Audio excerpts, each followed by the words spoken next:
Hello, and welcome to Conversations Worth Your While, a show in which I chat with really cool people about interesting topics to spark, inspire, and motivate personal and professional change.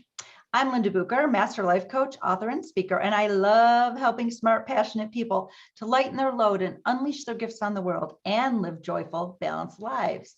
And today I have the pleasure of being joined by wellness warrior Jillian Miner, and our topic is how to strengthen your immunity for longevity. And this conversation is worth your while if you'd love to love better, be more present, and add more life back into your years, because it all starts with your immune system, which lives in your gut. So today we're going to cover things that depress your immune system, so you'll know what they are. We're going to talk about the benefits of actually strengthening your immunity, and then we'll talk specifically about what you can do to strengthen your immunity and what you can start doing right now. So hi, Jillian. Thank you for being with me today. How are you? I'm great, Linda. Thank you so much. I love your energy. I'm so excited to join you this afternoon. Thank you. I appreciate it for sure. So Jillian, why don't you tell our audience a little bit about what you do and who you do it for? Absolutely. Linda, again, I'm Jillian and I am a wellness warrior. I love to talk about nutrition and how eating the right kinds of food, fueling your body well, can really help change your life. It can help improve what's going on, not just in your gut, and that affects everything. I love to talk about food, like I said, mood and poop. And I like to help younger families who are maybe getting started growing their family. And I like to work with health professionals too. Maybe those health professionals who have helped you find your health. Those are the types of people I'd love to connect with. Beautiful. Wonderful. All right. So let's kick it off with talking about the things that actually depress your immune system. Mm-hmm. So you told me there was like a couple of 3 S's. I think it's 3 S's. The S words. Mm-hmm. The S words. Yeah. What are these S words? Tell me about those. When we first talked, Linda, we were relating very well to one of these S's, and I'm pretty sure it was it sleep? Was that the S word? Well, I'm good with sleep. The thing I'm bad with is a different S word. That's right. It wasn't stress either. No, I'm pretty good. I don't really, but being a life coach, I know how to remove stress. Manage a little bit, but it must have been that third S. Yeah, it was the third S. The sugar. What was sugar? Sugar. I love sugar. Who doesn't? I don't overeat sugar, but it's just makes me happy. Chocolate makes me happy. Hot tamales make me happy. Nerds, they all make me happy. Literally, it's the chemical process in your brain when you're eating sugar. It produces that dopamine, that hit, that rush of happy energy. That's what's happening. That's why you are so happy when you're eating it. And that's okay. It's okay. Yeah. We're going to talk, I think, a little bit more today about moderation, in moderation. Yes. So you can enjoy those things that you like, a little bit of sugar with a bit of all of the other good things to help balance it all out. If like, I like broccoli. If there was dopamine happening with broccoli, I'd be eating way more of that. I'd be like, oh, where's that broccoli? Perhaps it might be the way you're cooking it or the time of day you're eating it, because that also affects how you're absorbing the nutrients from your food and how you're enjoying them. Mm-hmm. Interesting. Oh my gosh. Okay. So let's talk about, you said 3 S's already. Things that depress your immune system are stress, sleep, and I'm going to guess that's lack of or interrupted sleep or just not good quality sleep, and sugar. Okay. Yes. What else would depress your immune system? Absolutely. How about, like I said, a poor diet, right? Not the right nutrients, maybe intolerances in your diet, things that you're not aware of or things that you're eating that really aggravate you. It could also be that you're not moving your mass enough, right? You're not getting up. Right. Yeah. We're behind this, right? Too much of the time. Or and I don't think people really equate, sitting with your immune system. Right. Exactly. Yeah. You don't realize that. I think we think of, lack of sleep, like if you get worn down, then that's going to make you, like, people get sick more often, right? They can't really handle things. And I think nutrition, people kind of get that too. Most people know that. And they know that when they're stressed out, they maybe overeat, undereat, eat the wrong things. So I think most people can recognize, and even the sugar. But this food intolerances and sitting, those two things I think a lot of people aren't aware of. I have a big intolerance for gluten. And it was fascinating because it wasn't that I was having gut issues. I was having a high amount of pain in some herniated discs that I had. And I thought, well, that's just what happens when you have herniated discs. And I went to the spine surgeon and she's like, oh, I'm going to stick a little needle in there about every 6 months and then it'll feel better. And I'm like, I don't want a needle in my spine. And I happened to be at the chiropractor, and this particular chiropractor was he studied like kinesiology and neurology. And basically he was doing some cool things that had my body telling him where to adjust. Like, oh, Linda, put your fingers on your collarbone here, and then I'm going to test the strength in your leg. And it was amazing. And he did all these things and he was adjusting me. And then he said, I got to tell you, there's 2 things that I think your body doesn't like. And I'll tell you why I think that. He said, first of all, your body's telling me your thyroid's a little unhappy. He said, and I can't tell you for sure, I'm not a thyroid doctor. He said, but 90% of the time it's a gluten intolerance that can lead to thyroid problems. So you might have a gluten intolerance and we should test for that. And then egg whites was the other thing. He said, that one's not as bad, but I don't think your body likes egg whites. So I wasn't going to see him for a month. In the meantime, my best friend, I have another friend who's a nutritionist. They all keep saying, Linda, you got to get off gluten. It's just, your body just doesn't like it. Our bodies used to be able to tolerate that hundreds of years ago. We can't anymore. So I said, all right, so I got off gluten. Well, that back pain, that lower back pain, the L4 and L5 that had been killing me for 2 years, 24/7, the pain was gone. I went back to the chiropractor. I'm like, why doesn't my back hurt anymore? He goes, well, I'm good at my job, but what else did you do? I said, because it's always hurt, and I said, well, I gave up gluten. He goes, that's it. He said, your tolerance to pain changes when your body's inflamed. These inflammatory substances, and what's inflammatory to you might not be inflammatory to someone else, but gluten is notoriously inflammatory, that it makes pain that should feel like about this painful, feel this painful. Right. Can I just talk about your inflammatory response real quick, Linda? Yes, we need it, right? When we get a cut or we get a sprain, you need that inflammation to tackle the healing process. Even when you have a headache, well, maybe it's there for a reason. However, chronic inflammation of the gut is stimulated by things like gluten, and gluten is a protein. So that's why not everyone can handle it, because it just takes that much more and it causes that much more inflammation. So the point of healing your gut, with starting it with your gut health to help improve immune health, is that once our gut is healthy, we can tackle that. We can digest it a little better. We can eliminate the toxins, because when somebody like you has a gluten intolerance, it's toxic. So our body has to eliminate it. And if we're not well, we won't eliminate it well. Yes. So if I hear what you're saying, if I really heal my gut, I may be able to eat gluten without having here and there. Right. Right. And then maybe that's out when you're enjoying yourself. You don't have to overthink it, or you don't have to stress yourself it's a treat, right? It's not a cheat, it's a treat. Right. Right. And it doesn't have to be your lifestyle. It can be, okay, you've eliminated it. Well, why do you have to come back to it if you found something else, something that satisfies you, that's nutritious? Why not? Why not just stick to the lifestyle that you found and that works for you? Right. Good. Awesome. All right, let's move on to the benefits of strengthening our immunity.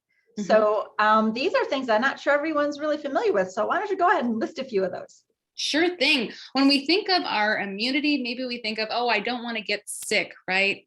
I want to be able to stay healthy and function well. At least that's what I think when I am focusing on my immune health. However, it can also look like, well, I've got that afternoon slump. I'm feeling fatigue throughout my day. I wake up tired. So you could, when you improve your immunity, you could ease fatigue. You could eliminate brain fog. You could increase your performance in any way, shape, or form that you're thinking. You can just feel better overall. Fill in the blank. because it really affects us all differently. You were saying your lower back was hurting. I was fatigued for sure when my gut was chronically inflamed, when my immune system was down. And it could be someone who's always getting a headache, always getting a cold, needs those flu shots or whatever. Like I said, fill in the blank. It really depends on you, because every body is different, Right. and right, but the benefits are endless. It could be a toothache, it could be a sprain, something that's happening all of the time that you don't think about, but it could, and improving your immune system can help eliminate those things, that chronic ache, Wow. pain. That's a lot of benefits. So longevity, right? Obviously, but not just living longer, but like what you said, adding life back to your years. Yes. Because someone told me something once and I really loved it. They said, being sick and getting old are not necessarily, they don't have to be correlated. We correlate that like, oh, when we get old, things are going to hurt. We're going to get sick. We're going to need, like that, that's going to happen. But that should not be a foregone conclusion, because our bodies are designed to heal themselves. Right. And when we live well through better gut health, then, we can grow old gracefully and more healthily. Right. Longevity. Exactly. Adding that life back to your years. You want to, age and age and age, and then wake up on the other side, right? That's what we would all like to do.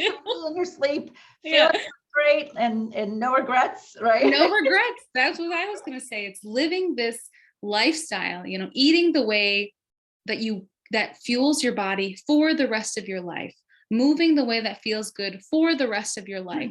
It shouldn't really be a program or a fad. You can do some things if you need to clean up, if you need to detox quick or do a cleanse. I recommend that seasonally. However, if you can eat this way healthily, if you can move this way and respond to stress this way for the rest of your life, that's the lifestyle. That's the diet you want to take on, you want to consider.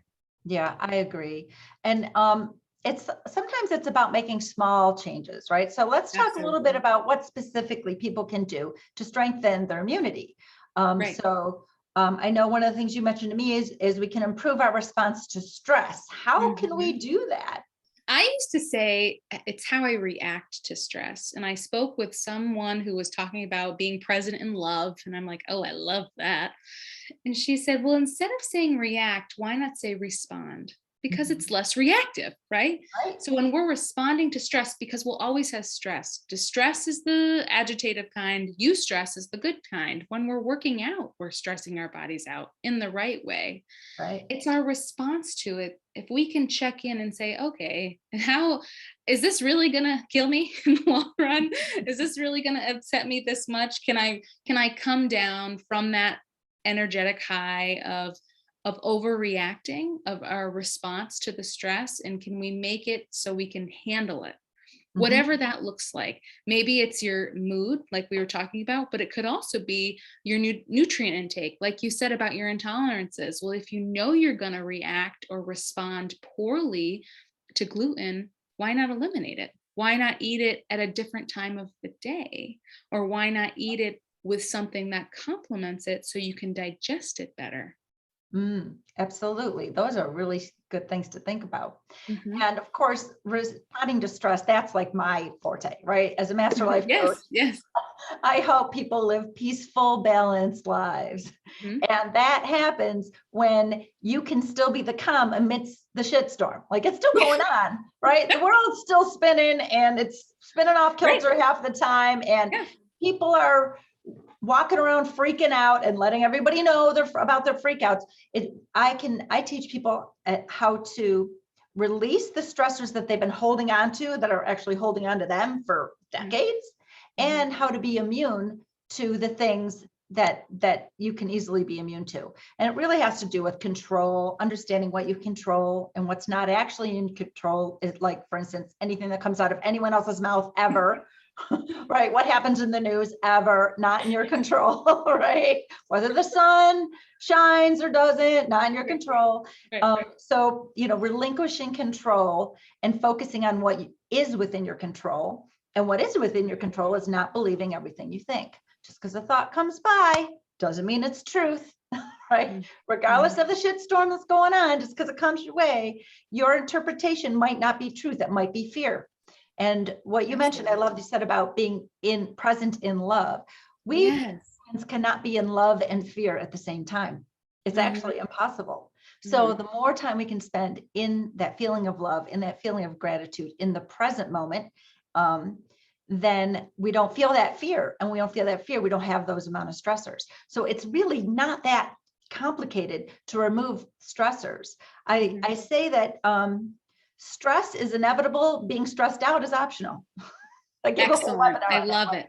Yeah. Perfect. So, yeah. So, okay. So back to strengthening our immunity. So improving your stress response, healing your gut. Obviously, I love that you brought up ways to heal your gut. And we can talk about that just real quickly in a minute. But I also want to say improving your sleep. And when you reduce the stressors and, that monkey mind that keeps you awake all night long, that's what I help people with. It's like, that monkey can go to town. We can't hear him because we're sleeping peacefully because we don't believe what he says anymore, So, and also a lot of people don't take care of themselves because they don't have an underlying belief that they deserve it, that they're worth it, that they're good enough. And that's definitely my territory too. So once you have healed your sense of worthiness, then it's so much easier to take care of yourself, easier to make these changes to heal your gut, because now you're worth it, right? Because it's easy to do things for other people. A lot of people were like, yes, I'll help you, I'll do this, but we don't always help ourselves, and we don't understand where that resistance comes from, why we're unable to help ourselves, right? And so it's usually because we're missing something. So that's why we turn to the cookies, or we turn to the big pasta dinner, and we have 4 helpings when we only really wanted 1. It's because there's something missing. And I remember, it's like kind of a fun story. My son was eating really clean when he was about 16. And because he had gained a little weight and he wasn't happy about it. So he said, I'm going to eat like lean proteins and vegetables, Mom. And he is so good at when he decides to do that, he stays on it. Like he's much about 100 times more disciplined than I am. And his girlfriend broke up with him, and I picked him up from work one day, and he worked at a supermarket, and he came out of the supermarket elbow deep in a can of Pringles. Like the can was there, and he was like, that's right. My daughter was in the back seat. And I said to him, I said, Bud, you were eating so clean. Oh, what's up with the Pringles? And he said, I miss Kayla. And I said, is she in that can? Said, no, she's not. And he put the lid on. He goes, here, Jess, you can have the rest of these.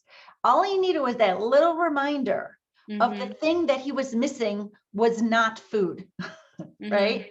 So the mindset around how we eat and whether we are deserving of being good to our bodies, that's like fundamental to making these changes, to healing your gut, to improving your sleep, which is something I know you're about to talk about as well. I talk a little bit about community, and I love to talk about your gut community, or the bacteria that lives in your gut. There's also bacteria on your skin and your brain, on your eyes, your reproductive system.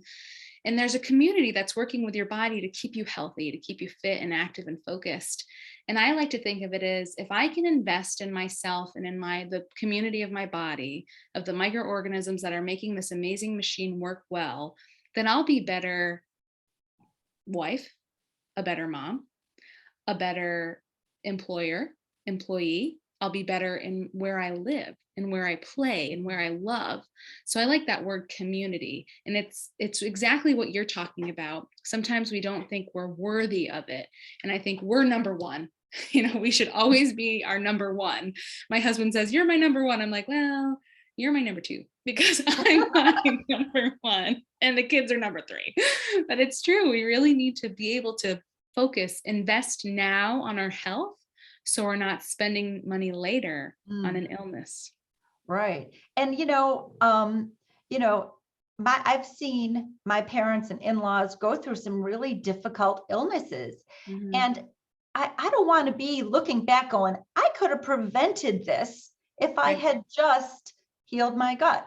Right. Yes. So what's something that people can do right now, a small change that they don't have to feel fully worthy yet, like all these things that I can help them get with, or you can help them with, something small that people can do today, give me like a tip or Well, you'll probably know this one, and I'm going to say, how's your water intake?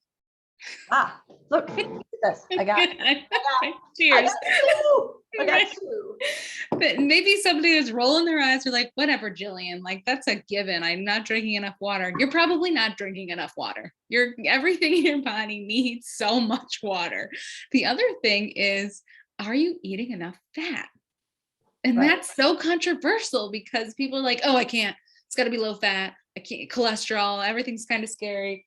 Well, think about your brain, and your brain tissue is fatty tissue. And if you're Right. not fueling your brain with good, healthy, whole vegetable fat, mostly, some animal fat's okay too, not Right. the sugary You're kind. talking like avocados. Yeah, olive oil, olives, things like that. Nuts are really good. Ever look at a walnut? What does it look like? It looks like a Your brain. brain. Yeah. That's what I feel, right? So if you can think of things like that, drinking more water, eating more fat, and that P word too, the protein. It's really important to get so much good protein. And I'm going to say more vegetable than not. It's great to supplement with animal protein if you're into it, but if you can get a lot of your diet from a plant-based diet, you're doing it. So tell me, what are some high protein foods that are vegetable based? Legumes. Do you know those? Yes, my body does not tolerate beans as well as I would like it to. It could mean that your gut needs a little healing, Linda. That's what I'm thinking. I'm thinking if my body's like, oh, black beans, no, Yeah. then it's probably like too much fiber all at one time. That's like, I'm not used to getting this much fiber. Fiber's real. So many people are deficient in fiber. Yeah. And I let my third word, that tagline at the beginning, food, mood, and poop. That's one of my favorite things. I have a 4-year-old daughter and a 5-month-old son, and we talk a lot about poop in our household. And it is so important to know and to realize like what's going on and how often you're doing it. And now that fiber might, if you could, we'll talk later, Linda, about what you personally need. I think you should do like write an article about what your poop will tell you. Yes. Right? Oh gosh, there's so much that your poop tells you.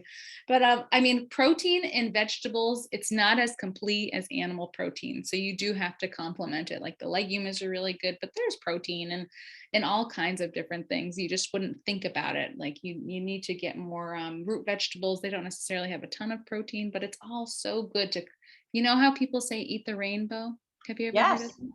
Well, make your plate as colorful as you can and you'll hit some protein for sure. It's just really awesome to think that way.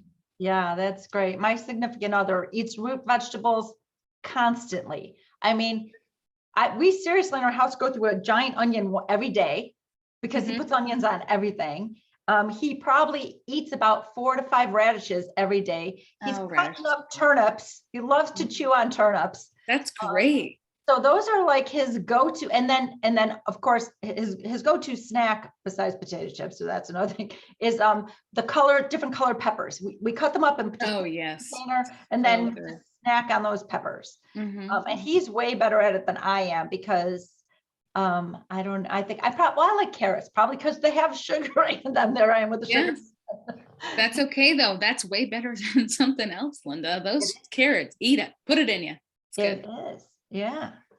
So yeah, wow. Well, this has been very insightful. So thank you, Jillian. I really appreciate you being here with me today on Conversations Worth Your While. Now, I have a resource that I share in the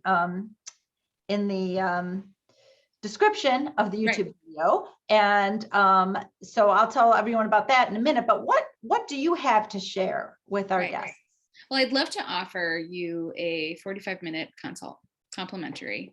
And Linda mentioned before, she's like, okay, that's a long consult. And what are they going to get from it? Right. So what do they want to get from this one-on-one conversation? And it can be whatever kind of conversation you like. You're going to get some quick tips that you can implement today, this next meal. Start right now, and you'll probably wake up tomorrow feeling a little better.